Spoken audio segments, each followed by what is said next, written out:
देखते रहिए अटक ब्रॉडकास्ट।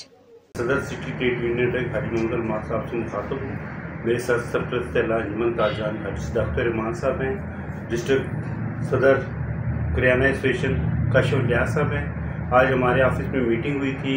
हमने इसराइल के खिलाफ एहतजाज रिकॉर्ड कराने के लिए प्रेस कॉन्फ्रेंस कर रहे हैं। हमने तमाम ताज़ा तंजीमात से रब्ता किया है और इंशाअल्लाह ताला 26 अक्टूबर को इसराइल के ज़ालिमाना हरकत के ख़िलाफ़ आलम इस्लाम में जो गुस्सा पाया जाता है उसके लिए हम 26 अप्रैल को सुबह 10 बजे तक तमाम डिस्ट्रिक्ट की अटक, फतेहजंग, पिंडी गेब, हसन अब्दाल, जंड और हजरों तमाम 6 की 6 तहसीलों में सख्त एहतजाज होगा, हड़ताल होगी और इंशाअल्लाह सब ताज़ा तंजीमें इसमें शामिल होंगी। और हम हुकूमत पाकिस्तान से भी मुतालबा करते हैं कि जितनी भी गैर मुल्की मसनूआत हैं जिनका ताना बाना इसराइल से मिलता है उसका फिलहाल नाका बंद करके उनको पाकिस्तान में दरामद बंद की जाए।